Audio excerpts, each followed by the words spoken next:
আল্লাহ রাব্বুল আলামিন তোমাকে আমানত দিয়েছেন, তোমার চোখ দিয়েছেন আল্লাহ আমানত, তোমাকে রাখার জন্য দিয়েছেন।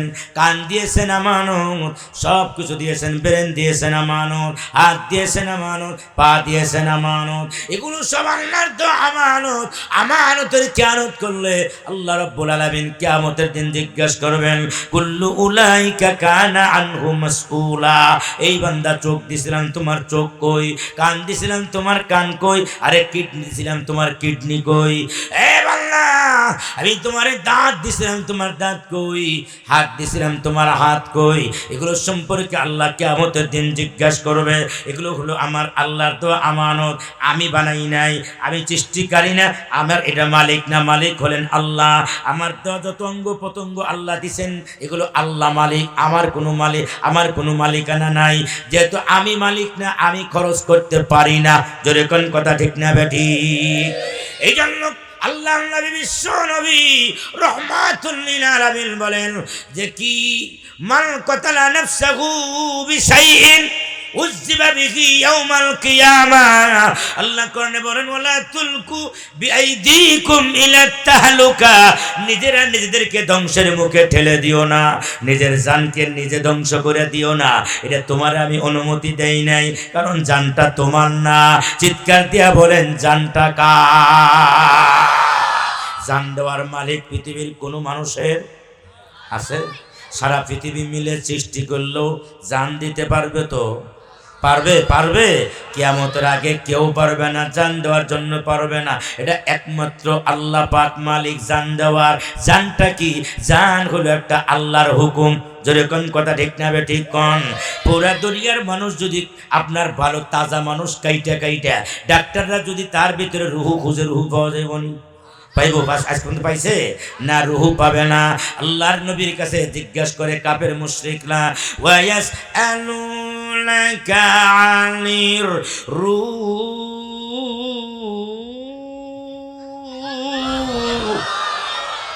কুলির রূহু মিন আমরি রাব্বি।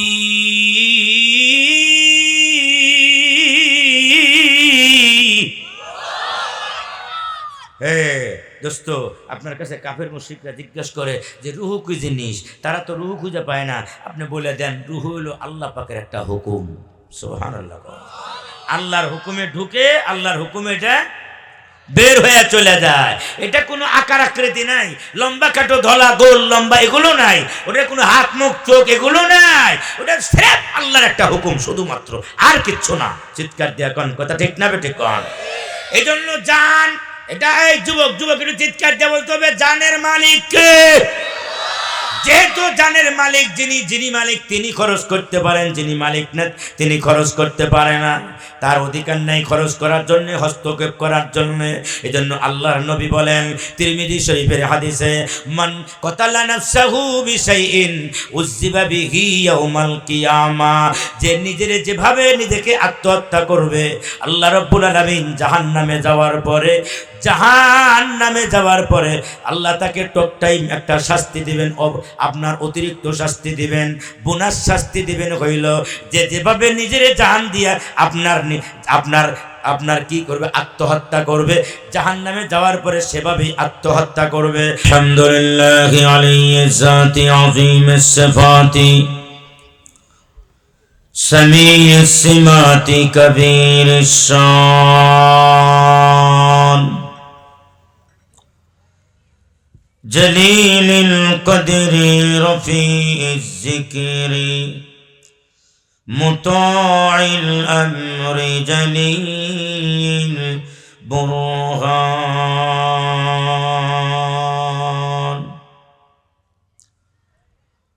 ونشهد أن لا إله إلا الله وحده لا شريك له ونشهد أن سيدنا وحبيبنا ومولانا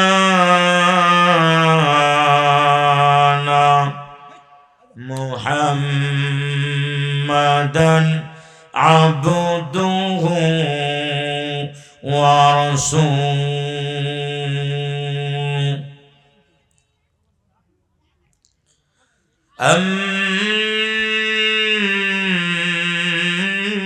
আম্মা বা'দু ফাআউযু বিল্লাহি মিনাশ শাইতানির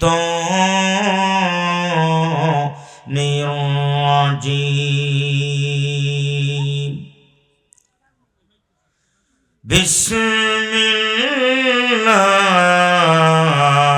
বিসমিল্লাহির রহমানির রহিম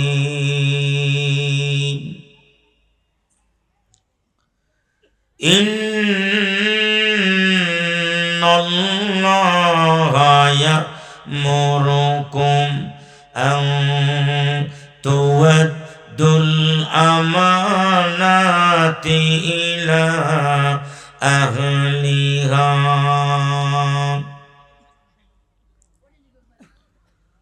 وقال النبي صلى الله عليه وسلم عن أنس رضي الله تعالى عنه أنه قال قال رسول الله صلى الله عليه وسلم لا إيمان لمن لا أمانة له ولا دين لمن لا عهد له وعن أبي هريرة رضي الله تعالى عنه أنه قال قال رسول الله صلى الله عليه وسلم آية المنافق ثلاث إذا حدث كذب وإذا وعد أخلف وإذا أؤتمن خان بارك الله لنا ولكم في القرآن العظيم ونفعنا وإياكم بالآيات والذكر الحكيم والحمد لله رب العالمين بلغ العلا بكماله كشف الدجى بجماله حصلت جميع وخصاله صلوا عليه وآله বলেন ইন্নাল্লাহা ইয়া'মুরুকুম আন তুআদ্দুল আমানাতি ইলা আহলিহা আল্লাহ বলেন আমি আল্লাহ তোমাদের উপরে ফরজ করে দিলাম কি করে দিলেন বলেন বলেন কি করে দিলেন ফরজ করে দিলেন ইন্নাল্লাহা ইয়া'মুরুকুম আন তুআদ্দুল আমানাতি ইলা আহলিহা হে আল্লাহ কয় আমি যত আমানত তোমাদের কাছে দিয়েছি প্রত্যেকটা আমানত যার যার স্ব জায়গা পর্যন্ত তোমরা পৌঁছায় দাও আমানত জায়গা মতো পৌঁছায় দাও আমি আল্লাহ এটা তোমার উপর ফরজ করে দিলাম কেউ যদি আমানতের খেয়ানত করে তাহলে ফরজের খেয়ানত করলো কিয়ামতের দিন কিন্তু আমি আল্লাহর সামনে আদালতের সামনে তাকে দাঁড়াইতে হবে যদি সে আমানতের খেয়ানত করে আমরা মনে করি কি আমরা মনে করি আমানত কাকে বলে আমরা মনে করি আমানত হলো শুধুমাত্র কেউ যদি আমার কাছে টাকা রেখে দেয় হ্যাঁ কেউ আমার কাছে টাকা রেখে দিছে অথবা আমি কারো কাছে টাকা রাখছি এইটা হেফাজত করার মাল নামই হলো মনে হয় আমানত। আমরা কিন্তু বাহ্যিক দৃষ্টিতে শুধু এটাই মনে করি, আসলে মূলত আমানত শুধু এটা না। আমানত এটা একটা ব্যাপক শব্দ, ব্যাপক। কোরআনে কারিমের ভিতরে আল্লাহ বলেন, ওই কমিটির একজন জানতো ডানে বামে কারা আছে সব ঢুকাই দেন, জয় ফুলাপান পরে কিন্তু এই যে যারা পরে আসবা তারা কিন্তু তাবারক পাইবে না। যারা ডানে বামে আসো তাড়াতাড়ি আসো, তাড়াতাড়ি, নারায়ে তাকবীর। হ্যাঁ, যারা পরে আসবে তারা তাবারক পাবে না, শুধু যারা এখানে বসবে তারাই তাবারক পাবে। মোনাজাতের আগে তাবারক দিয়ে শেষ করে দিন, মোনাজাতের পরে কোনো তাবারক নেই, যাতে কোনো গন্ডগোল না হয়। সব এসে বলো তাড়াতাড়ি আসো, তাড়াতাড়ি আসো। আপনারা একটু তাকবীর দেন আল্লাহর নামে, হাত দেন, জোরে তাকবীর দেন, জোরে জোরে অনেক জোরে দিবেন, নারায়ে তাকবীর।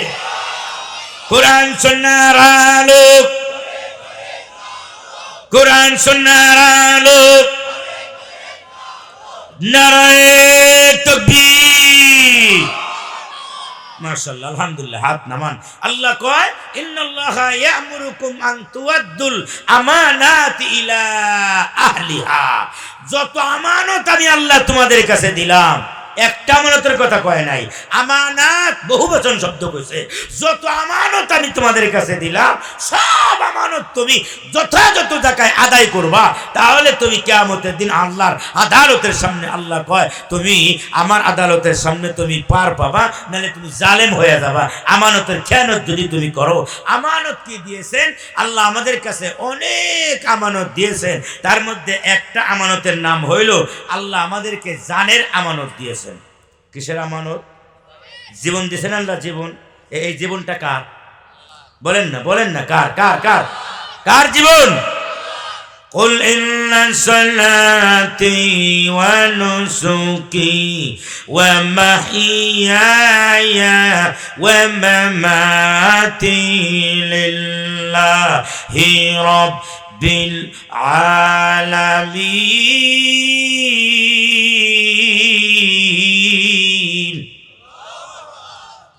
আল্লাহর কোরআনের আয়াত শুনে আল্লাহু আকবার বললে মুসলমানদের ইমানের পাওয়ার বাড়ে না কমে? এটা আমার কথা না। আল্লাহ বলেন, ওয়াইদা তুলিয়াত আলাইহিম আয়াতুহু যাদাতুহুম ঈমানা।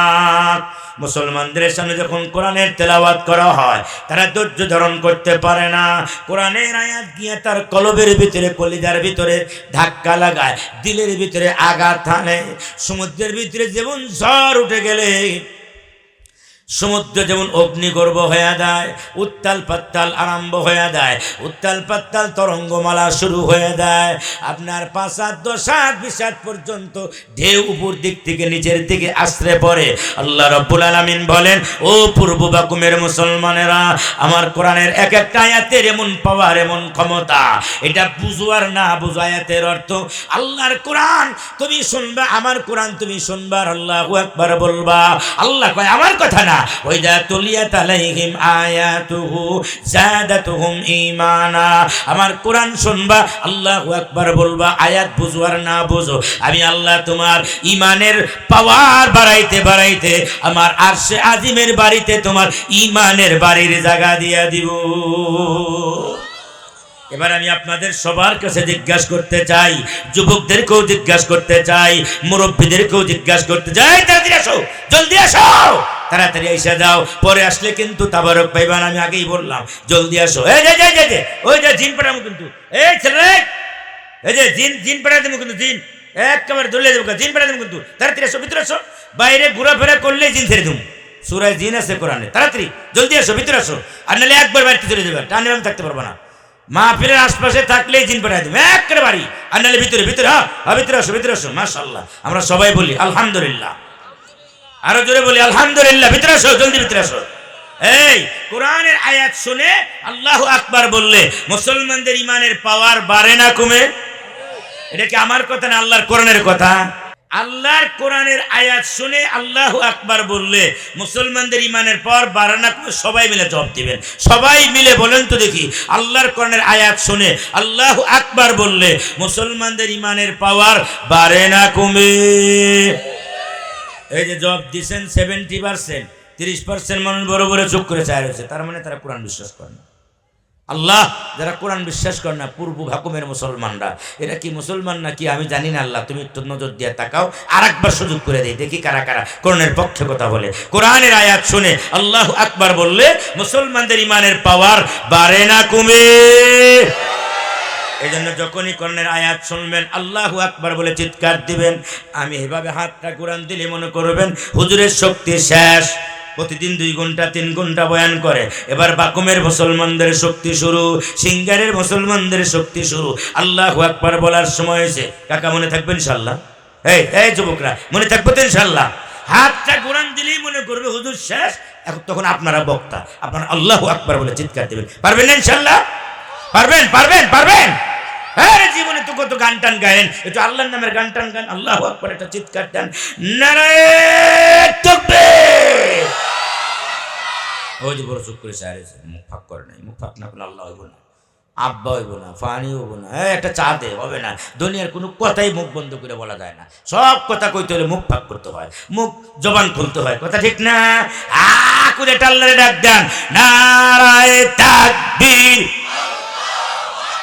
আমি কিন্তু দেখতেছি কার মুখ ফাঁক হয়। নারায়ে তাকবীর, কোরআন সুন্নাহর আলো। কত গান গান, আরো জোরে কোন, কোরআন সুন্নাহর আলো। নারায়ে তাকবীর, নারায়ে তাকবীর। হ্যাঁ, আল্লাহ রব্বুল আলামিন বলেন যে আমার আমানতের প্রথম আমানত হইল আমি আল্লাহ তোমাদেরকে জীবন দান করছি। জীবনটা কার দেওয়া? কথা কইন, কথা কইন। আপনারা বক্তা, আমি শ্রোতা, আপনারা শত শত মানুষ। আমি যতটুকু জোরে আওয়াজ দিব 100 গুণ জোরে আওয়াজ দিবেন। আল্লাহ তার নবীরে শেখায়, কুল ইন্না সলাতি ওয়া নুসুকি ওয়া মাহইয়ায়া ওয়া মামাতি লিল্লাহি রাব্বিল আলামিন। হে রাসূল, আপনি বলে দেন ইন্না সলাতি, আমার নামাজ, আমার কুরবানি, আমার জীবন, আমার মৃত্যু, এটা কার জন্যে? আল্লাহ আমারে জীবন দিতেও পারে, নাও দিতে পারে। কত মানুষ মায়ের পেট থেকে মরা বের হয়, মরা বের হয় না? মরা বের হয়, সে জীবিত হয়ে আসে না। মার পেটে জীবিত ছিল কিন্তু বেরোর সময় মরা অবস্থায় বের হয়ে গেছে। তা আল্লাহ আমারে জীবন দান করলেন। এই জীবন এটা হলো আল্লাহর তো একটা নিয়ামত, এবং যত অঙ্গ প্রত্যঙ্গ আল্লাহ দান করেছেন এগুলোও কিন্তু আল্লাহর দেওয়া নিয়ামত। আমার যত অঙ্গ প্রত্যঙ্গ, আল্লাহ কোরআনে বলেন সূরা বানী ইসরাঈল, ইন্নাস সামআ ওয়াল বাসারা ওয়াল ফুআদা কুল্লু উলাইকা কানা আনহু মাসউলা।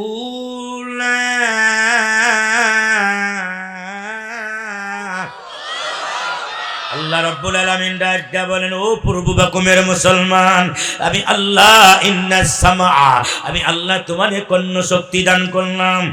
আমি আল্লাহ ওয়াল বাসারা, আমি আল্লাহ তোমারে দৃষ্টি শক্তি দান করলাম। ওয়াল ফুয়াদা, আমি আল্লাহ তোমারে কলবের শক্তি দান করলাম, দিলের শক্তি দান করলাম। চিৎকার দিয়া বলেন, কর্ণ শক্তির মালিক কে? শ্রবণ শক্তির মালিক কে? এটার কিন্তু শক্তি নাই কোনো। কারণ অনেক মানুষ আমাদের মতো আছে, তার কানও আছে, কানও আছে, আমার চাইতে আরো সুন্দর কান, কিন্তু সে কানে শোনে না। বোঝা যায় কানে শোনায় না। কানের ভিতরে একটা গোপন মারেফাতের শক্তি আছে, যেই শক্তি কানের ভিতরে বাঁশি বাজায় মাইকের মতো। ওই শক্তির নাম হলো আমার আল্লাহ। সুবহানাল্লাহ, আল্লাহু আকবার কোন। খালি কান থাকলেই হবে না, কানের ভিতরে আর এক শক্তি আছে, ওই শক্তির নাম আমার আল্লাহ। যারে শোনান সে শুনবে, যারে শোনায় না সে শুনবে না। দৃষ্টি শক্তি কার? হ্যাঁ, কথা কন না কে? বক্তারা কথা কন না, চুপ করে থাকে। দৃষ্টি শক্তি কার? আরো জোরে বলতে হবে, দৃষ্টি শক্তি কার? ওই যে ভিডিও হইতেছে কিন্তু সারা পৃথিবীতে আপনার করে আল্লাহর নাম ছড়াই দেবে। সুবহানাল্লাহ কোন। হ্যাঁ, দৃষ্টি শক্তি কার? এই যে যুবক, ওই যে দেখবে কিন্তু সারা পৃথিবীর মানুষ। দৃষ্টি শক্তি কার?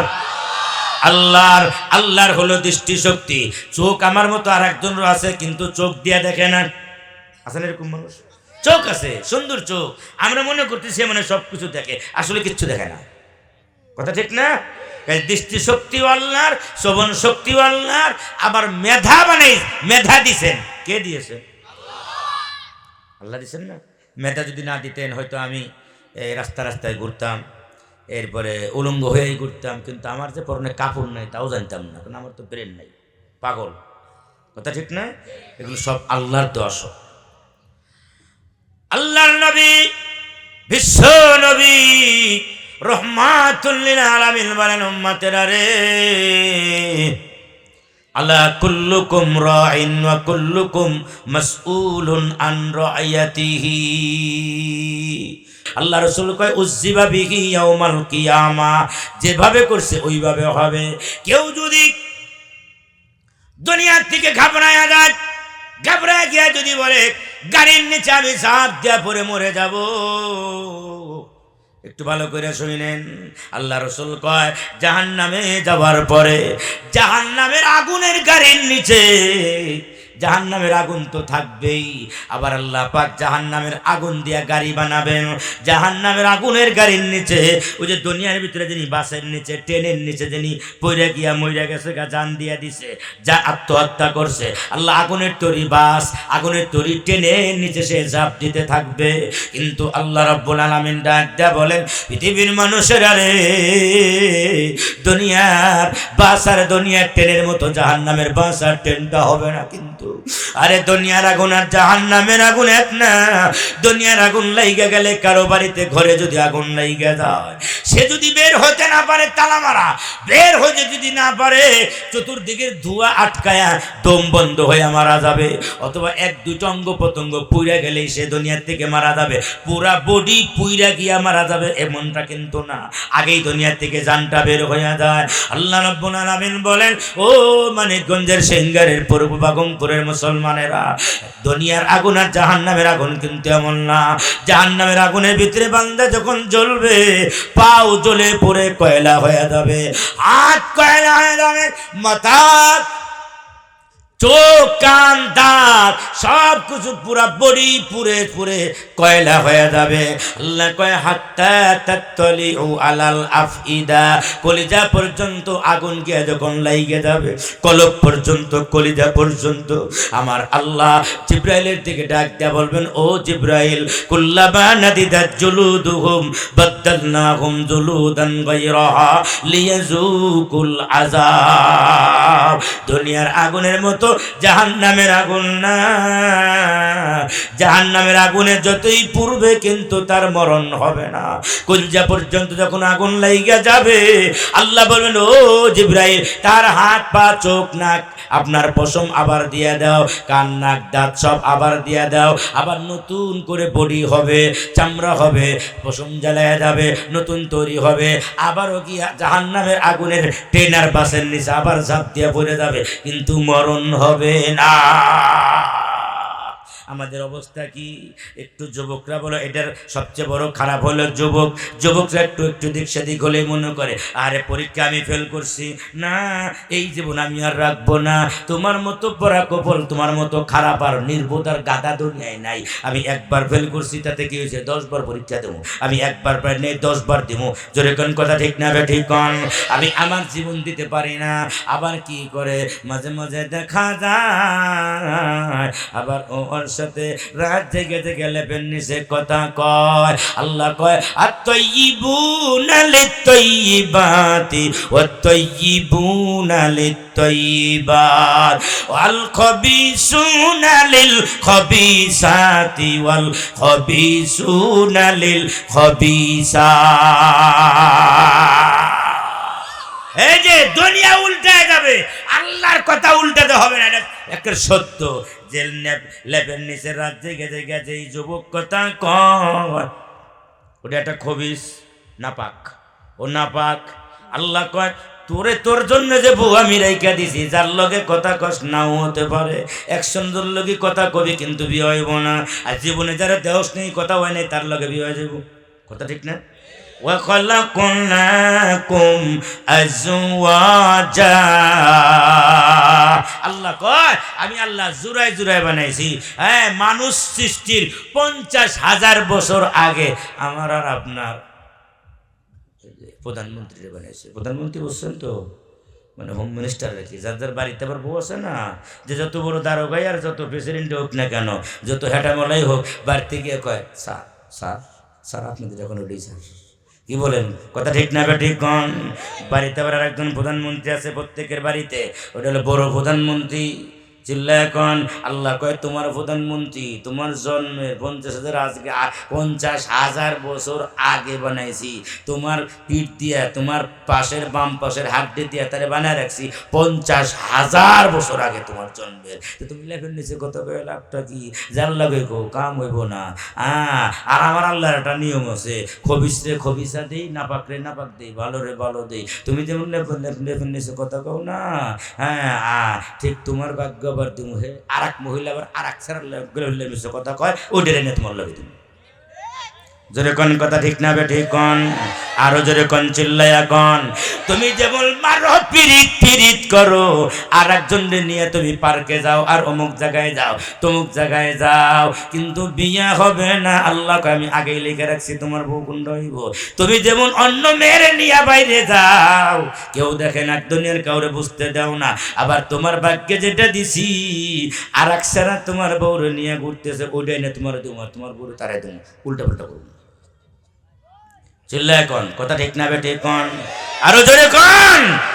আল্লাহ কয় নাপাক নাপাকের দেই, পবিত্র পবিত্র মহিলারে পবিত্র জামাই দেই, নাপাক মহিলারে নাপাক জামাই দেই। এটা আমি আল্লাহর ওয়াদা। সুবহানাল্লাহ কন। আরো জোরে কন্যা সুবহানাল্লাহ। এবার পিরিত পিরিত গেসর গেসর ফেসর ফেসর, এখন তো দিনকাল খুব খারাপ।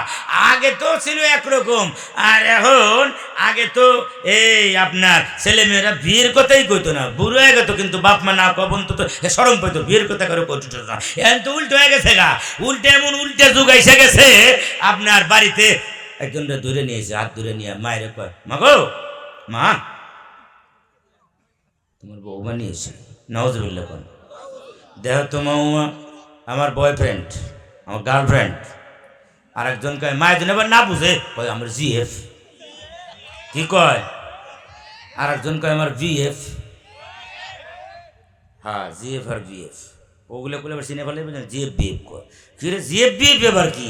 মায় তো মূর্খ মানুষ বুঝে টুঝে না, বাপের মূর্খ মানুষ কয় এগুলো তোমরা বুঝবে টুঝবে না, জিএফ আর বিএফ। আচ্ছা যা হয়েছে হয়েছে, কি উল্লেখ আনছো? কয় দেখো তোমার পছন্দ হয়নি, মা দুঃখ খুঁজে মুজে দেখে যে নোকটা হলো খাটাসের মতো বড় বড়, জীবনে কোনদিন নোক কাটে না। এরকম মহিলা এখন আমাদের দেশে বাড়তেছে না কমতেছে? আরো জোরে কোন বাড়তেছে না কমতেছে? আল্লাহর নবী কয় যে নখ কাটে না, নাভির নিচের পশম কাটে না, বগলের নিচের পশম কাটে না, সর্বোচ্চ 40 দিন। কয় দিন? 40 দিন। প্রতি সপ্তাহে সপ্তাহে করো, না পারলে 2 সপ্তাহে। আল্লাহ রাসূল 40 দিনের 41 দিন হয়ে গেলেই ওটা হারাম হয়ে যায়। কি হয়ে যায়? ওটা হারাম না।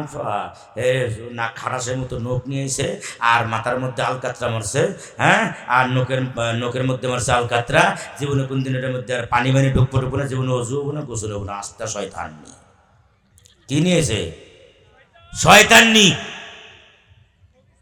যেটা নিয়ে এসের নাম শয়তান, আর যেটা আনসরের নাম জোরে বলেন ওটার নাম শয়তান নি। মাকে ডেকে শয়তান নি, বিএফ আমার জিএফ। যাই হোক, বিয়েটে হয়ে গেল।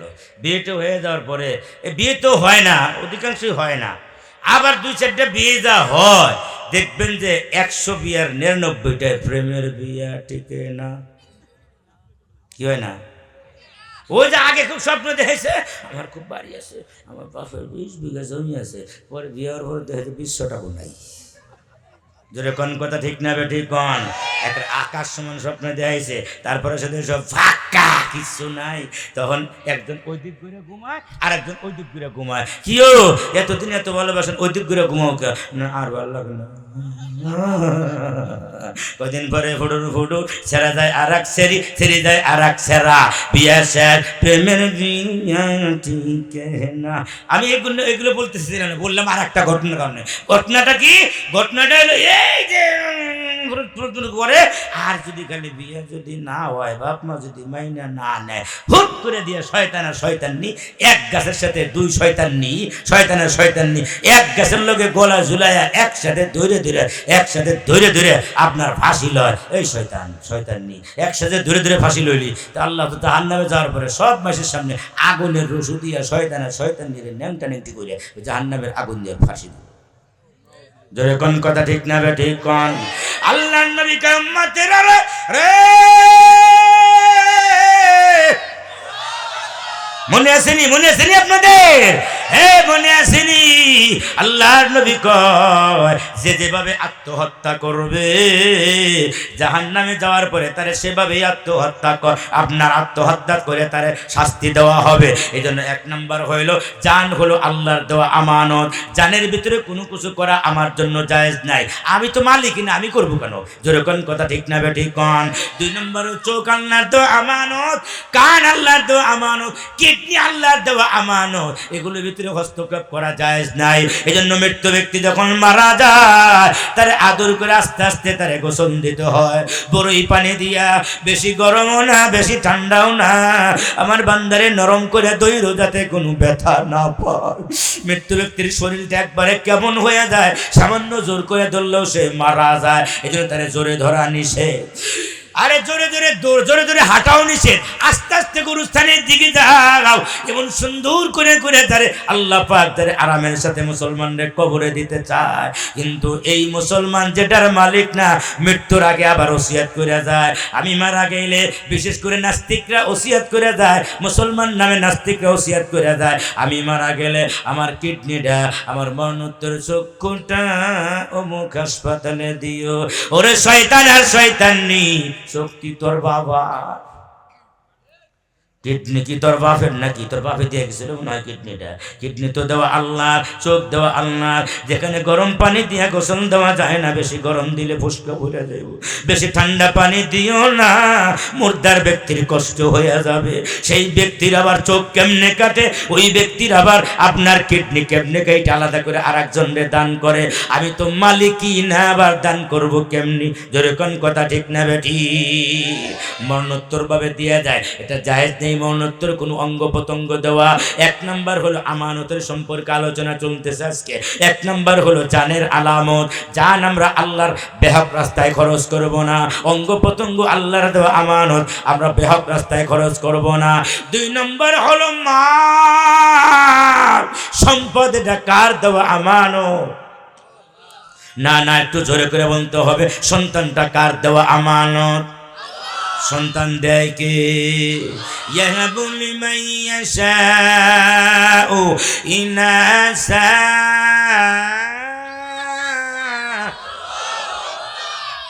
ভুলে গেছে, অনেকেই ভুলে গেছে। ওয়ায়াজআলু মাই ওয়ায়াহাবু লিমান ইয়াশাউ যুকুর আও ذكرانا وإناثا ويجعل من يشاء عقيما। এই যে আপনার সম্পদ, এটা কার দেওয়া আমানত? কেমনে আল্লাহর দেওয়া আমানত? চোখ আল্লাহর, কান আল্লাহর, ব্রেন আল্লাহর। আল্লাহ আমাদেরকে এগুলো দিছেন। চোখ যদি না দিত আমি ব্যবসা করতে পারতাম না, চোখ যদি না দিত আমি লেখাপড়া করতে পারতাম না, আমি সিগনেচার করতে পারতাম না, আমি ডাক্তার হতে পারতাম না, আমি ইঞ্জিনিয়ার হতে পারতাম না, আমি ব্যবসা করতে পারতাম না, আমি ড্রাইভার হতে পারতাম না, আমি হেল্পার হতে পারতাম না, দুনিয়ার কিচ্ছু করতে পারতাম না। আমি বাটি নিয়ে ঘুরতে পারতাম, 2 টাকা দেন, 2 টাকা দেন। চললে এখন কথা ঠিক না বেঠিক কোন? এটা চোখ হলো আল্লাহর দেওয়া একটা আমানত এবং পুঁজি, কান আল্লাহর দেওয়া আমানত পুঁজি, ব্রেন আল্লাহর দেওয়া আমানত এবং পুঁজি। আল্লাহর দেওয়া আমানত আর পুঁজি দিয়ে আমরা কামাই করি। চোখ না দিলে তো কামাই করতে পারতাম না, তাহলে আল্লাহর দেওয়া পুঁজি দিয়া কামাই করি। আমি হলাম চাকরিজীবী আর আল্লাহ হলে মালিক। আল্লাহর দেওয়া পুঁজি দিয়া কামাই করি। যিনি পুঁজির মালিক তিনি মালেরও মালিক। যেরকম কথা ঠিক না বেঠিক কোন? আপনি সারা জীবন ভরে কামাই করে আপনার 20 লাখ টাকা দিয়ে একটা দোকান অ্যাডভান্স করেছেন, 20 লাখ টাকা ডেকোরেশন করেছেন, 1 কোটি টাকার মাল উঠাইছেন, সারা জীবনের কামাই আপনার। আপনার দোকানে যদি আপনার কোনো কর্মচারী 60-70 বছর একই দোকানে চাকরি করে, এই কর্মচারী কি কোনোদিন দোকানের মালিকানা দাবি করতে পারবে? পারবে না। কেন পারবে না? আপনি ডেকোরেশন করেছেন, আপনি টাকা দিয়েছেন। আল্লাহ কয় পৃথিবীর মানুষেরা রে, আমি আল্লাহ তোমার পুঁজি দাতা, আমি আল্লাহ হলাম তোমার আমানত দাতা। আল্লাহ আমি আমানত দিয়েছি, পুঁজি দিয়েছি, তোমার সম্পদের মালিক হলাম আমি নিজেই। তুমি হলে চাকরিজীবী, আমানতদার, তোমার কাছে আমানত রাখছি সামান্য সময়ের জন্য। এই জন্য তুমি মালিক না, এই জন্য তোমার মালের পুরাটাই আমি মালিক হওয়ার দরকার ছিল, কিন্তু আমি বড় রহমান, আমি বড় রহিম, আমি বড় সত্তার, আমি তোমার পুরা সম্পদের মালিক না, আমি নেব না। আমি 40 ভাগের 1 ভাগ আমি আল্লাহ আমার জন্য রেখে দিলাম, আর 39 ভাগ তোমার জন্য দিয়ে দিলাম। আর এটার নামই হলো ইসলামের ভাষায় যাকাত। জোরে কন্যা সুবহানাল্লাহ।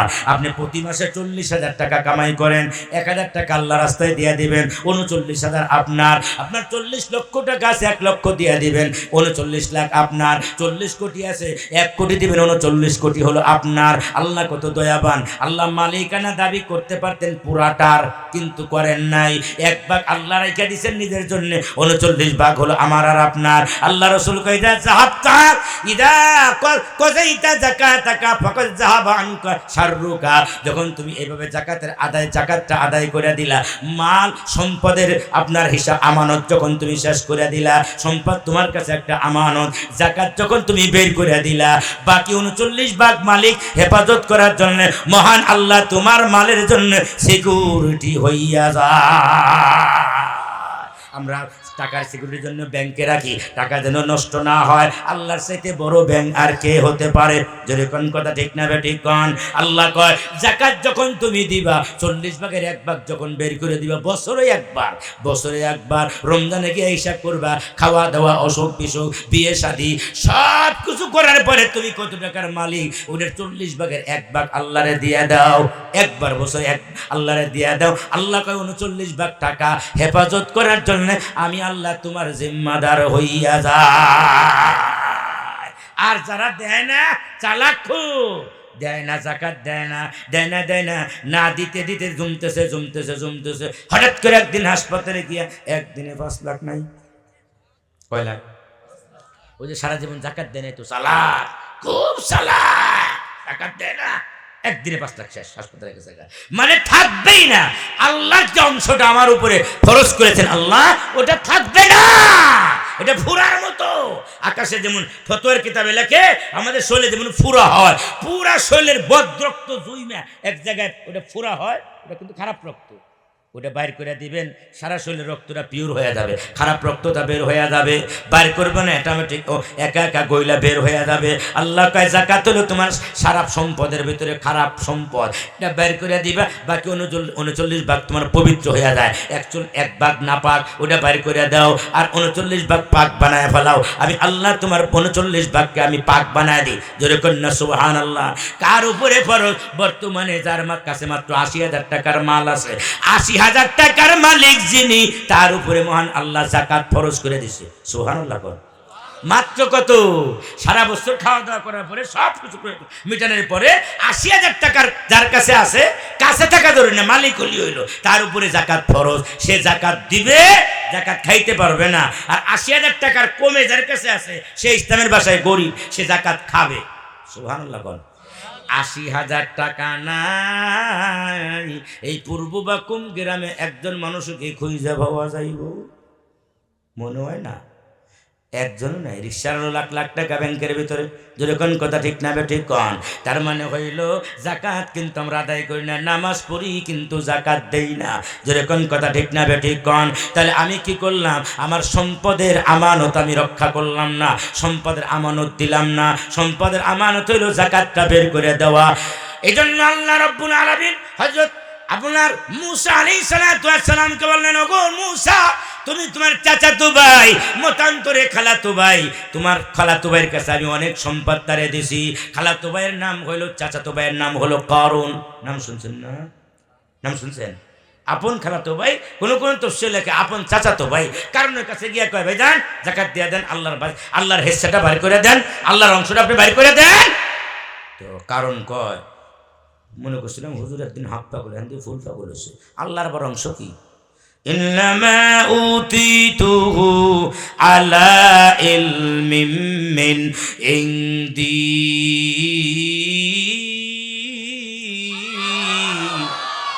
মুসা নবীকে আল্লাহ তোমারে দিছে, আল্লাহর পুঁজি দিয়ে কামাই করছো। হে কয় এটা আমি আমার জ্ঞান গরিমা দিয়ে কামাই করছি, আমার 14 পুরুষ থেকেই আমরা জমিদার। এগুলো আল্লাহর দেওয়া সম্পদ না, এটা আমরা নিজেরা কৌশল কইরা ব্রেন খাটায়া এটা করে সেটা করে কামাই করছি। আল্লাহ কে রে না, নাউজুবিল্লাহ। আল্লাহর কোনো হক টক এখানে নাই, যা তুই জানতে যা, আল্লাহর কোনো হক টক নাই। আল্লাহ রাব্বুল আলামিনের কাছে মুসা নবী কয় আল্লাহ, ও গো আল্লাহ, দুনিয়ার ভিতরে যে যাকাত দেয় না তার শাস্তি কি হবে? আল্লাহ কয় ও মুসা চাস্তু বাইরে জানায়া দাও, যাকাত যে না দেবে আমি আল্লাহ জমিনকে নির্দেশ দিয়ে দিলাম এক্ষুনি সে নিচের দিকে কিয়ামত পর্যন্ত যাইতে থাকবে। এবার জমিন ফাঁক হয়ে গেছে। সুবহানাল্লাহ। ওই যে নদীর ধারে যাবেন, নদী যেখানে ভাঙ্গে গিয়ে দেখবেন চাপটা পড়ার আগে আগে একটা গ্যাপ হয়, ফাঁক হয়ে যায়, তারপরে চাপটা নদী ভেঙ্গে যায়। এবার ওই কারণ আপনার ওই ফাটার থেকে লাফ দিয়ে দূরে সরে যাইবার চায়। আল্লাহ কয় মাটি রে কামড় দিয়া ধর। সুবহানাল্লাহ। একটু জোরে কর না আল্লাহু আকবার। মাটি যখন করে কামড় দিয়া ধরছে, এবার ও পাও ছাড়ানোর জন্য চেষ্টা করে কিন্তু পাও নাড়াচাড়া করতে পারে না। আল্লাহু আকবার কন। শক্তিটা কার? আরো জোরে বলেন শক্তি কার? একেবারে হাঁটু পর্যন্ত গিরা পর্যন্ত যখন মাটির ভিতরে দেইবে গেছে, মাটি আপনার আস্তে আস্তে খালি ফাঁক হইতেছে। এবার কয় এই মুসা, হুজুর হুজুর হুজুর হুজুর, ওই জায়গায় কইছিলাম না 5 কোটি হাসপাতালে দিয়ে আসে, আর হুজুর যে নুন ভরে দেয় হুজুরে কি দিতে পারে না 500 টাকা, মনে আছে তো? হুজুর হুজুর হুজুরের দিকে আসেন, হুজুরের দিকে আসেন। আপনার 5 লাখ 1 কোটি টাকা বিয়া খরচ করে কিন্তু কাজীরে 4000 টাকা দিতে গেলে কয় ধরে কোন কথা ঠিক না? ঠিক কোন মুসলমান ভাইরা আমার, চা খাবেন না বস্ত্র শুনবেন, একটু খেয়াল করে শুনেন। মারহাবা কোন কোনটা করেন প্রথম চা মা খাওয়া। মারহাবা কোন। বাংলাদেশের একজন বড় বিশাল একজন কারি, মানে 10 জনের একজন, এত বড় কারি। সুবহানাল্লাহ কোন। এবং ভালো বক্তা, মানে আজকে ফ্রি তো বললাম যে কই যাবেন মাহফিলে? কই নাই হুজুর আজকে, বললাম যাই ঘুরে আসি সিঙ্গার থেকে। সুবহানাল্লাহ কোন। মনে তার আগে একটু কেরাত শুনে আপনি 2 মিনিট ইনশাল্লাহ দেখবেন যে মজা কারে কয়। কেরাত কে এরা? কারে নিয়ে আসছেন হুজুর এটা আবার? আল্লাহু আকবার। যারে 10,000 20,000 30,000 টাকা দিয়ে মানুষ নিয়ে যায় কেরাত শোনার জন্য, ফিরি চলে এসে আর পূর্ব কোন। সুবহানাল্লাহ।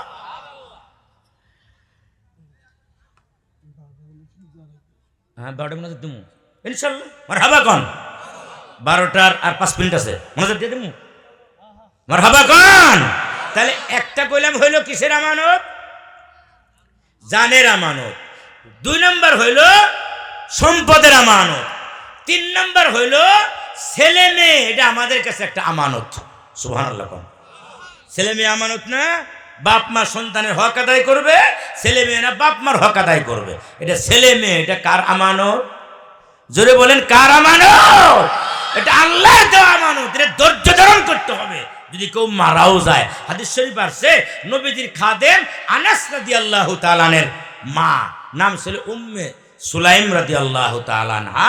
উম্মে সুলাইম রাদিয়াল্লাহু তাআলা আনহা ওনার স্বামী মারা যাওয়ার পরে বিয়ে বসছেন আবু তালহা রাদিয়াল্লাহু তাআলা আনহার সাথে। আবু তালহা রাদিয়াল্লাহু তাআলার সাথে বিয়ে বসার পরে একটা সন্তান দিছেন যার নাম আবু উমাইর রাদিয়াল্লাহু তাআলা। নবী তার সাথে মাঝে মাঝে খেলাধুলা করতেন, মস্কারি করতেন। ইয়া আবা উমাইর মা ফালান নুগাইর, ইয়া আবা উমাইর মা ফালান নুগাইর। কিন্তু আল্লাহর কি খেলা, আবু তালহা রাদিয়াল্লাহু তাআলা একজন বাইরে চলে গেছেন, আস্তে আস্তে অনেক রাত হয়ে গেছে, ছেলেটারে অসুখ রেখে গেছেন। কিন্তু ছেলেটা অসুখ বাড়তে বাড়তে বাড়তে বাড়তে আপনার দুনিয়ার থেকে বিদায় হয়ে গেছে। রোজার দিন ছিল, রোজা চলতেছিল। তখন এই আপনার উম্মে সালমা রাদিয়াল্লাহু তাআলা আনহা নিজের ছেলে নিজেই গোসল দিয়েছেন, দাফন কাফন করাইছেন। একটা খাটের উপরে আপনার এই টেবিলের উপরে সুন্দর করে ঢাইকা সুন্দর করে রেখে দিয়েছেন। স্বামী আসছে, স্বামীরে গোসল করাইছে, তেল তেল তেল দিছে, এরপরে ভালো খাবার টাবার ইফতার টিফতার করাইছে, খাবার টাবার খাওয়াইছে। শেষ সাথে গিয়া আবু তালহা জিজ্ঞেস করে কি ও ছেলের কথা তো কইলে না, ছেলের খবর টবর কি? কই ছেলে মাশাআল্লাহ আলহামদুলিল্লাহ একেবারে ভালো হয়ে গেছে। সুবহানাল্লাহ। কোন একবারে জীবনের জন্য ভালো হয়ে গেছে গা, মানে ডাইরেক্ট কয় না যে মৃত্যুবরণ করছে, একবারে ভালো হয়ে গেছে গা জীবনের জন্য। তো স্বামী কয় তো ভালো হয়েছে আলহামদুলিল্লাহ। ওই রাত্রেই আপনার স্বামী স্ত্রীর আপনার সৌভাগ্য বা মিলন হয়েছে।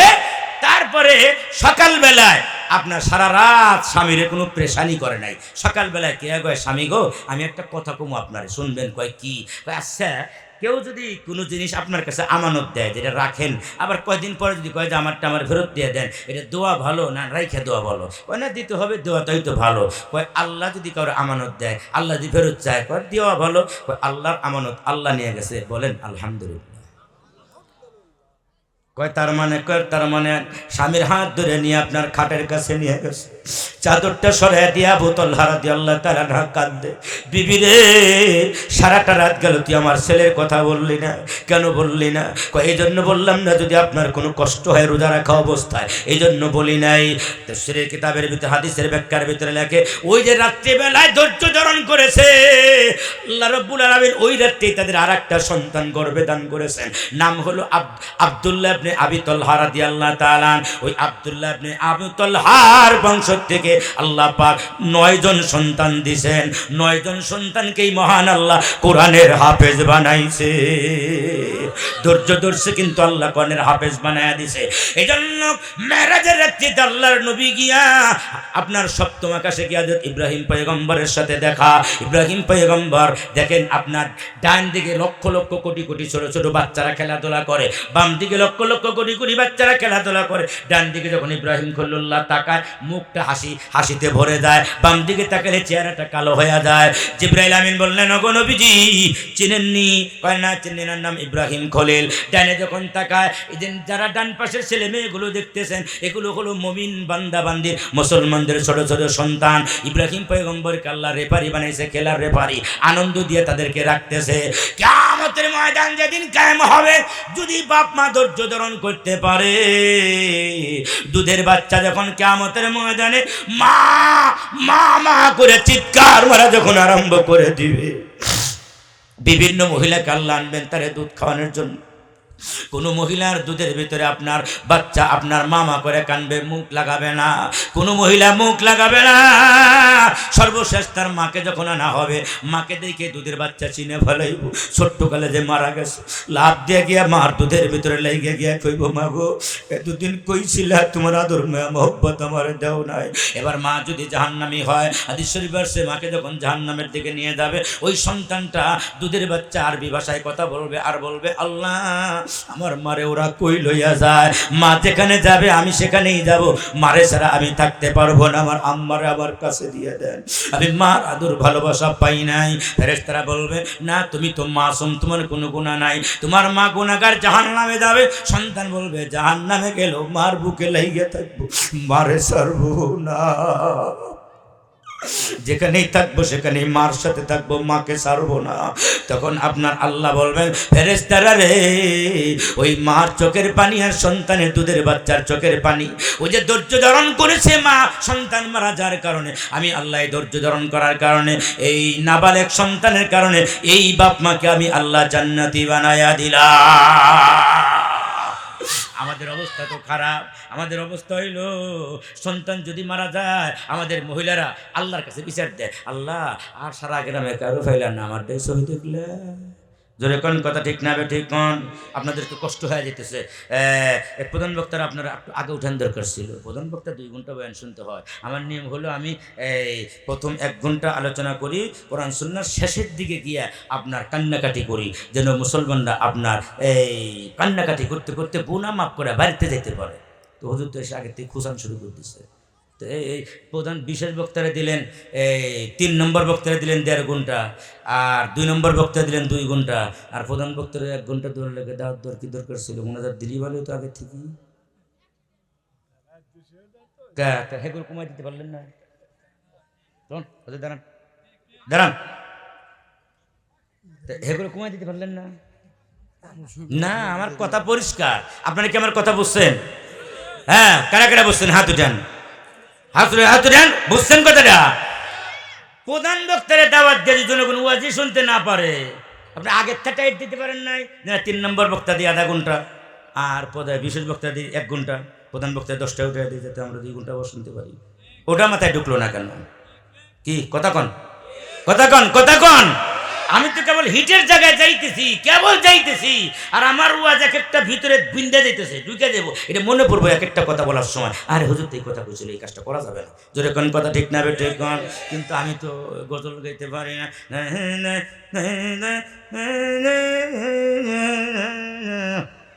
পারি না, আমি গজল গাইতেই পারি না, শুধু কোরআনের হাদিস। মারহাবা কোন, আরো জোরে কোন না মারহাবা। 1 নম্বর বললাম জানের আমানত, 2 নম্বর বললাম বলেন মালের আমানত, 3 নম্বর বললাম সন্তানের আমানত।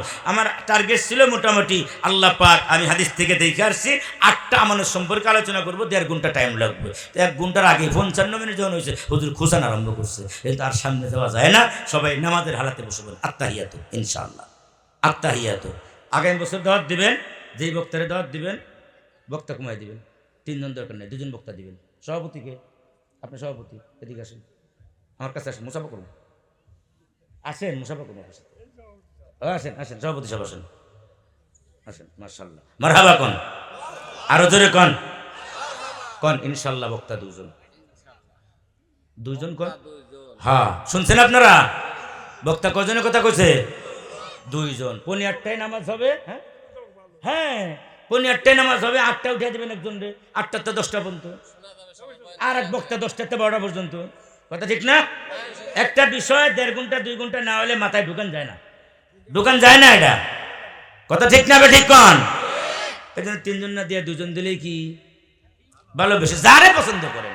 আমার আর কিয়ামতের আগে 10-3 ওটা দরকার নেই, ওটা ব্যাপার না। কিন্তু যারাই দিবেন, কজন দিবেন? 2 জন দিবেন, তাহলে মাহফিল কি হবে? সুন্দর হবে। দিলের ভিতরে কথাগুলো নিয়ে কিছু বাড়িতে যাইতে পারবেন। কথা ঠিক না ঠিক কন। সংক্ষেপে আর 5 মিনিটে শেষ করে দেই। এইটা 3টা গেল গা। 4 নম্বর হইল আপনার আরেকটা আমানত আল্লাহ আমাদেরকে দিয়েছেন। সেই আমানতটা হলো যে, আরে এমনি তো মানুষ 12টা 1টার আগে ঘুমায় না, ঘুমায় এমনি রেখে থাকে মানুষ, এমনি রেখে থাকে, ঘুমায় না বাড়িতে, 12টা 1টা পর্যন্ত ঘুমায়। কথা ঠিক না ঠিক কন। বাকি আমার টার্গেট ছিল 12:30 পর্যন্ত। মানে আমি যখন উঠছি 11টায়, চিন্তা করছি না বেশি রাত পর্যন্ত নেবো না, 12:30 পর্যন্ত ইনশাল্লাহ মোটামুটি একটু সুন্দর করে বয়ান করে একটা বিষয় আলোচনা করবো পরিষ্কার করে। 4 নম্বর হইল আমানত আল্লাহ আর একটা আমানত দিয়েছেন, সেটা হইল আপনার চাকরি এবং পদোন্নতি। এই দুটা হলো আল্লাহর দেওয়া পক্ষ থেকে, আল্লাহর দেওয়া আমানত। সুবহানাল্লাহ। চাকরি এবং পদোন্নতি, এটা কার আমানত? জোরে বলেন, কার দেওয়া আমানত? আল্লাহ যে আমারে ওই পদে বসাইছে, আমি যে আরো 10 জনের পদোন্নতি দিতে পারি, এটা আমানতটা কে দিয়েছেন আমার কাছে? ওই পদটা দিয়েছেন আল্লাহ, ওই চেয়ারটা দিয়েছেন আল্লাহ, এটা আমার কাছে আমানত।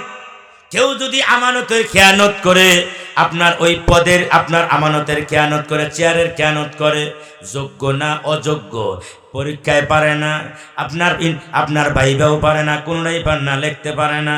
যারা পারছে তাদের বাদ দিয়ে 5 লাখ 10 লাখ 20 লাখ টাকা দিয়ে তারে নিয়ে চাকরিটা দিয়ে চেয়ারে বসায় দিল। আল্লাহর নবী কয়, লা ইয়াকবালু মিনহু সালাতান ওয়ালা ওয়ালা সাওমান। আল্লাহ ওই যে আমানতের খেয়ানত করে চাকরি আর পদোন্নতি যারে দিয়ে দিল, অযোগ্য করে যোগ্য জায়গায় দিয়ে দিল, ও যত নামাজ পড়ুক না কেন, হাদিস শরীফ আছে, ওয়ালা ইয়াকবালু লাহুম সালাতান, ও নামাজ পড়তে পড়তে আপনার কপালের দাগ ফালাইয়া দিতে পারে, কাবার ইমাম হতে পারলেও লাভ হবে না, ওর নামাজ কবুল হবে না, যাকাত কবুল হবে না, রোজা কবুল হবে না। যে চেয়ারের আমানত রক্ষা করলো না, যে পদোন্নতি যারে দেওয়া দরকার তারে না দিয়ে আর একজন দিল, কিয়ামতের ময়দানে উঠবে, তার নামাজ রোজা হজ যাকাত 100 বার হজ করছে কিন্তু লাভ নাই, 100 বার উমরা করছে কোনো লাভ নাই। কিয়ামতের ময়দানে উঠে দেখবে তার আমল নামার ভিতরে কোনো আমল না। এই যে মাছ মারে খালই, কি খালই, বাঁশ দিয়ে বানাইছে, মাছ পাইতেছে আর ধরতেছে, পাইতেছে আর ধরতেছে, সারাদিন মাছ পাইতেছে, অনেক মাছ পাইতেছে, কিন্তু খালুর নিচে এক জায়গায় ছিদ্র ভাঙ্গা, মানে নাই, তেন মাছ পায় আর নিচ দিয়ে ওদিক যায়, এদিক পায় ওদিক যায়, বাইরে জায়গা সব। বিকালবেলায় যখন হে তখন খুশি, বিকালবেলা মাছ নিয়ে বাজারে তুলুম রে, আজকে অনেক টাকা বিক্রি করুন। খালই যখন উপরে তুলছে, দেখে যায় একটা মাছও নাই, সব গেছে, কারণ নিচে কি নাই, চিত্র তোলা নাই। যে ব্যক্তি আপনার এই চেয়ারের আমানত রক্ষা করতে পারে না, অযোগ্যকে যোগ্য জায়গায় বসায়, ও হাসরের ময়দানে উঠবে। নামাজ, রোজা, হজ, যাকাত, কোটি কোটি টাকা দান, খয়রাত, কিছু তার আমল নামার ভিতরে নেই, ফাঁকা, আমল নামা ফাঁকা। নাউজুবিল্লাহ করেন, আরো জোরে কর নাউজুবিল্লাহ। এই জন্য আমি কোনোদিন যদি আল্লাহ আমারে চেয়ারে বসায়, আমি নিচের অধীনস্থদের যাকে পারবো, যে যোগ্য তারে চাকরিটা দিব, অযোগ্যরে চাকরি দিব না, ইনশাআল্লাহ। বলেন নিয়াত আছে কার কার? হাত উঠে দেখান। নারে তাকবীর। আবার দেখা যায় কমিটিরাও এরকম করে, কোন মসজিদ কমিটির এরকম করে, কয় কেমনি, কয় ইন্টারভিউ হইতেছে, হাফেজ সাহেব নেব, কয় কি বলে, ভালো ভালো হাফেজ আছে। তারপরে হাফেজটা ইন্টারভিউ নেওয়া শেষ হয়ে গেছে, তারপরে কয় সভাপতি শালার মামাতো ভাইয়ের ভাস্তার শালা। নজরুল আপনারা কই আর কি এমনি কইতেছি আর কি। তো তারা নিয়ে নিয়েছে, তাই ইন্টারভিউ লাভ হলো কি? তাহলে অযোগ্যরে যোগ্য জায়গায় বসাইলো। জোরে কোন কথা ঠিক না বেঠিক কোন?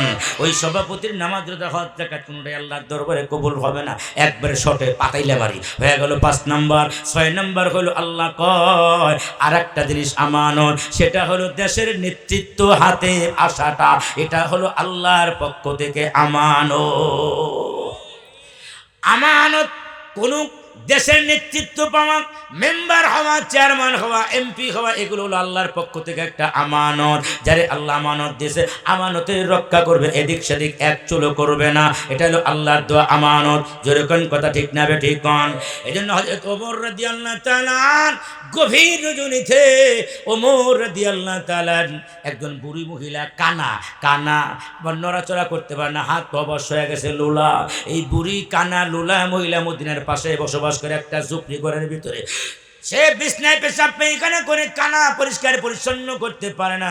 হাদিস শরীফের ভিতরে আসছে, ওমর রাদিয়াল্লাহু তাআলা প্রতিদিন রাত্রিবেলায় গিয়া আপনার ওই বুড়ি মহিলার গভীর রজনীতে তার বাড়িতে যায়, তারে আপনার পরিষ্কার পরিচ্ছন্ন করে, কাপড় চোপড় দুইয়া টিয়া সরাইয়া দিয়ে আসে, তারে খাবার টাবার দিয়ে আসে। কিন্তু হঠাৎ করে একদিন ওমর রাদিয়াল্লাহু তাআলা গভীর রজনীতে বুড়ি মহিলার বাড়িতে গেছেন। বাড়িতে গিয়ে বাসায় গিয়া দেখে আপনার বুড়ি মহিলার কাপড় চোপড় সব ধোয়া, সেও পরিষ্কার পরিচ্ছন্ন, খাবার দাবার খাইছে। কানা তো কিন্তু কইতে পারে খাবার খাইছি আমি, কই কেরা খাইছে, কই জান না কে আসছে। অমর চিন্তায় পড়ে কয়, আল্লাহ আমার প্রতি কি তুমি বেজার হয়ে গেলা? কেন আল্লাহ তুমি বেজার হয়ে গেলা? চিন্তা করলেন এই কাজটা কে করে, আমি তার একটু দেখে সারবো, আমি এত বড় সওয়াবের কাজ কেন পারবো না? পরের দিন রাত্রেবেলায় গিয়ে ওমর গভীর রজনীতে পথের মধ্যে বসে রয়েছে, কাজটা করে কে? দেখে একজন বুড়া সাহাবী ওই বুড়ি মহিলার বাসার মধ্যে ঢুকতেছে। যেই বুড়া সাহাবী বাসার মধ্যে ঢুকে, বুড়ে পরিষ্কার করার জন্য ঢুকে, তিনিও আর কেউ না, তিনি হলেন তামাম দুনিয়ার 5 ক্লাসের জান্নাতি, সব নবীদের উম্মতের আগে যিনি জান্নাতে যাবেন, আবু বকর সিদ্দিক। সুবহানাল্লাহ কোন সুবহানাল্লাহ। আরে এখন তো বুড়ি মহিলা, আপন বাপ মানে দেখতে পারি না। বাপ মা পেশাব করলে কয় বুড়া বুড়ি, শ্বশুরে কয় আব্বা, আর শাশুড়ি কয় আম্মা আম্মা, আর বুড়া বাপ মারে কয় বুড়া বুড়ি। কথা ঠিক না ঠিক কন? বাপ মা পেশাব পায়খানা করলে আর তারে বাড়িতে রাখতে চায় না। মাগো ও মা, যারা আজকে মহিলা মা পেলে যারা আসছো, তুমি তোমার শ্বশুরের বাড়ি থেকে বের করে দিও না, থাপ্পড় দিও না। আমি ওই দিন দেখলাম ফেসবুকের ভেতরে আপনার চাঁদপুরের একজন মহিলা, এই ছেলের বউ আপন শ্বশুরে ধরে লাথি মারতেছে, কিল মারে, ঘুষি মারে। বুড়া একেবারে বুড়া মানুষ ঠাস হইয়া পড়ে যায়, কোন রকমের লাঠি নিয়ে আবার খাড়ায়, আবার গিয়া পিছন দিক দিয়ে লাথি মারে। আর বুড়া বিছনায় পেশাব করলি কে? এইভাবে বুড়া লাথি মারতেছে। লোকটা চোখের পানি ছেড়ে ছেড়ে, বুড়া মহিলাটা, বুড়া মানুষটা কান্দে। ওই যে তার দুঃখ লেগে গেছে, এই বুড়ি, এই যে মহিলাটা যে শ্বশুরে লাথি মারতেছে, ও যখন বড় হবে, ও বিছনার ভিতরে পেশাব করবে, ওর বেটার বউ এসে ওরে লাথতে লাথতে বাড়ি থেকে বের করবে। মাগো শ্বশুর শাশুড়ি তুমি যা করবা, না না না, শ্বশুরে তেল মাথায় তেল দিয়ে দিও, খাইতে পারে না লুকমা বানায় বানায় খাওয়াই দিও, পেশাব পায়খানা পরিষ্কার করে দিও। তুমি যখন বড় হবা, তোমার বেটার বউ যিনি আসবে, তোমার বেটার বয়সে তোমার মাথায় তেল দিয়ে দিবে, তোমার আপনার খানা খাওয়াই দিবে, তোমারও পেশাব পায়খানা পরিষ্কার করবে। আর তুমি যদি লাথি মারো, সেদিন বেশি দিন নয় গো মা, তোমার বেটার বউ বয়সে তোমারে ঘুষি দিয়া বাড়ি থেকে বের করে দিব।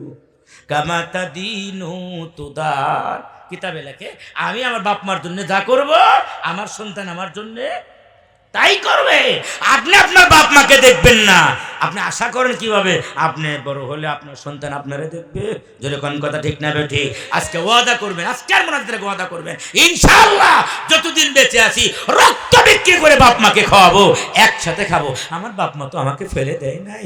মার 5টা সন্তান, ঝুপড়ি ঘরের ভিতরে আপনার ছোট্ট পেটের ভিতরে 5 সন্তান রাখে, একটা কামরার ভিতরে আপনার ছাপড়ার মধ্যে 5 ছেলে নিয়ে বসবাস করে। কিন্তু 5টা ছেলে যখন 5টা বিল্ডিং দেয়, একটা বিল্ডিংয়ের একটা রুমের ভিতরে ওই জনম দুঃখিনী মার জায়গা হয় না। জোরে কোন কথা ঠিক না ঠিক কর? যেই মা ঝুপড়ি ঘরে ছোট্ট কামরায় 5 ছেলে মানুষ প্রবেশ করলো, আর এই ছেলেরা বিল্ডিং এর এক একজন বিল্ডিং করছে, বিল্ডিং এর নিচতলার একটা কামরা মার নামে জোটে না। তুমি মানুষ নামে শয়তান,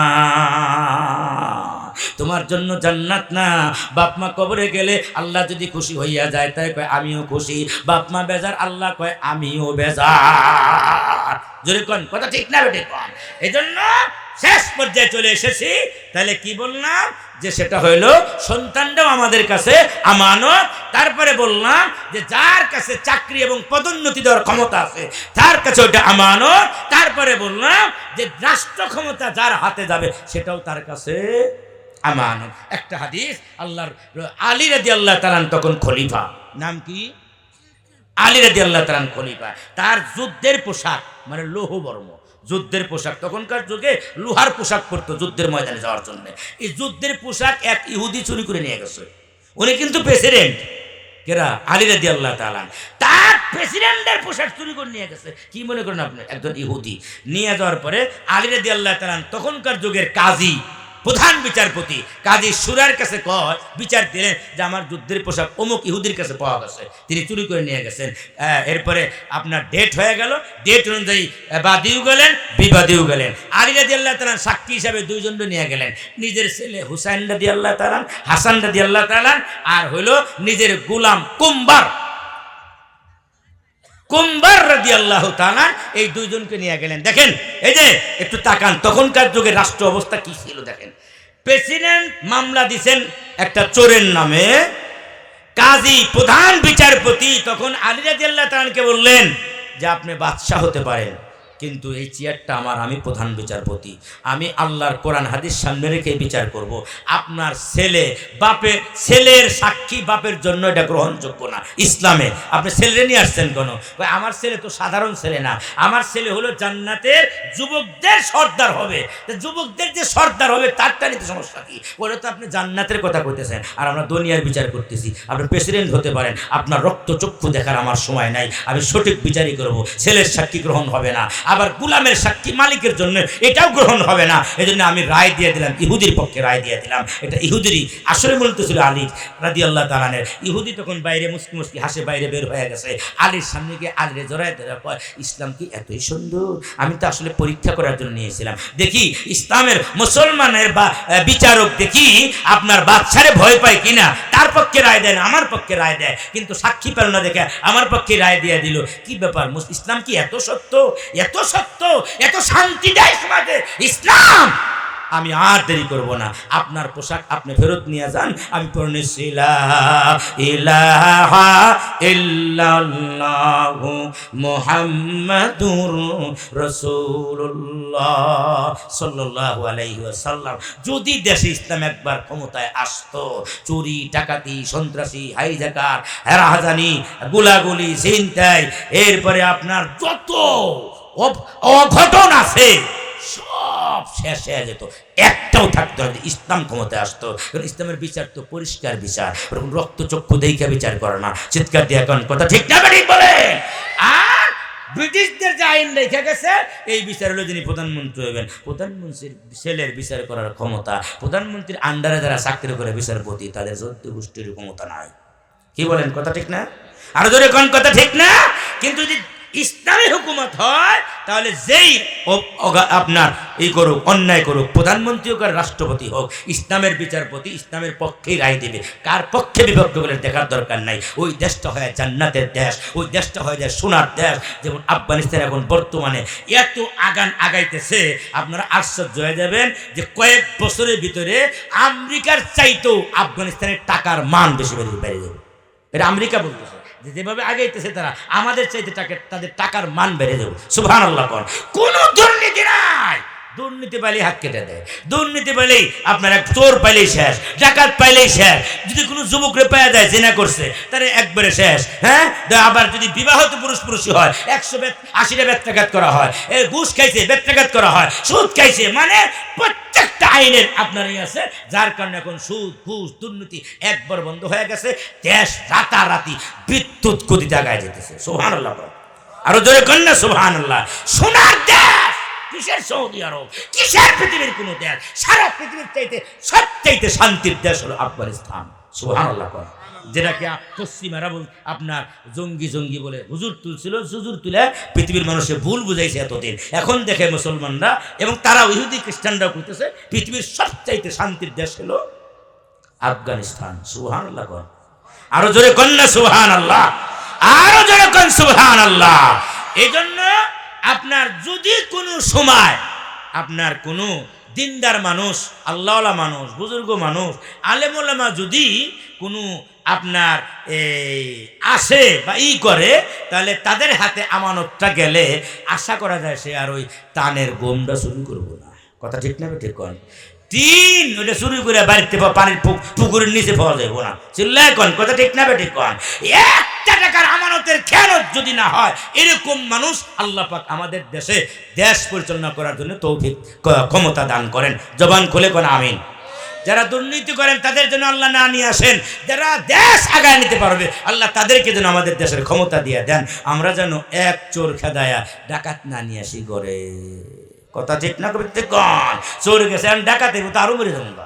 চিল্লায় কন। কথা ঠিক না? ঠিক কন। সবাই আল্লাহর কাছে দোয়া করি আল্লাহ যেন ভালো রাষ্ট্রপতি দেয়, ভালো দেশের যারা দেশের জন্য যারা মঙ্গল হবে, দেশের টাকা বিদেশে পাচার করবে না, দুর্নীতি করবে না, আপনার আমানতের খেয়ানত করবে না, দেশের সাথে বেঈমানি করবে না, এরকম লোকদেরকে আল্লাহ পাক যেন দেশের জন্য মনোনীত করেন। জবান খুলে বলুন আমিন। ওয়া আখিরু দাওয়ানা আনিল হামদুলিল্লাহি রাব্বিল আলামিন।